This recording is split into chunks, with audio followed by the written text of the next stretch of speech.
Ben après, on va à Maison Carrée. Là, c'est plus du tout la maison forestière. D'accord. Là, c'est la maison d'un colon. Celui-là dont je vous ai parlé, quand on lui demandant jusqu'à où va votre domaine, il a dit jusqu'à l'horizon. C'est lui qui nous avait dit ça, et ça se passe là. Alors, aux quatre coins de... Lui, il s'enferme la nuit à double tour avec sa famille et tout, parce qu'il y a eu des fermiers qui ont été égorgés, donc lui, il veut pas être égorgé, c'est un riche fermier. Et il est gardé par la troupe, donc nous. Et c'est là que je vous ai dit qu'il y avait les conteneurs à vin là, qui étaient enterrés là. Parce que un jour, les félagas dans la vigne, qu'est-ce qui se passe? Tout le monde en short, en petite tenue, ça court dans la vigne, et un peu plus, il y aura eu un massacre parce que les gars, il y avait un AFTRAC avec une mitrailleuse qui était braquée, et un peu plus, c'est-à-dire qu'on tirait, nous, on tirait sur nos propres gars. Il y a un qui a crié à un officier ou un sous-officier, halte au feu, halte au feu, halte au feu, parce qu'on tire, on tire sur nous. On s'entretue nous-mêmes. Alors on faisait des patrouilles, comme ça, on tournait. Ils avaient mis comment on appelle ça, ils avaient mis des gardes à tous quatre coins. Mais comme les gardes disaient, s'ils les avaient à zéro, alors un jour, c'était de garde, moi j'ai fait des patrouilles, j'ai pris toutes les gardes et on tournait tous ensemble, à la queue leu. Ils nous en ont même pas jamais invités à boire un verre de vin. Hein. Je sais pas si je dois le dire, Sam.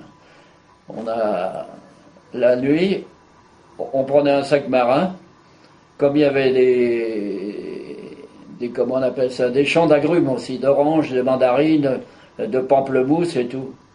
Alors on disait, on a vu des félagas dans la vigne, alors hop, avec le lieutenant on allait, le dernier il avait un sac marin, et on bourrait d'oranges, de tout ce qu'on pouvait récupérer, on mettait dans le sac, et après on se régalait. Voilà comme on avait trouvé des solutions pour trouver à manger, parce qu'il nous donnait rien, hein, rien du tout, rien. Le colon nous donnait rien. Il invitait les officiers, les sous-officiers, nous, la troupe c'était inexistant, c'était sans valeur.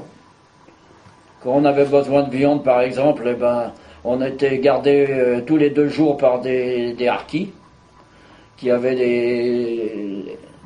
des comment on appelle ça, des automitrailleuses, je crois que c'est un truc américain, là. Et, les Américains avec ça, avec un canon de 37 dessus. Je me rappelle pas le modèle que c'est. Enfin bref, ça, je sais pas si ça a tellement d'importance. Et ben, de temps en temps, quand eux, ils avaient faim et nous, on avait faim, ben, ils tiraient dans le troupeau de moutons, parce que les moutons, ils étaient gardés.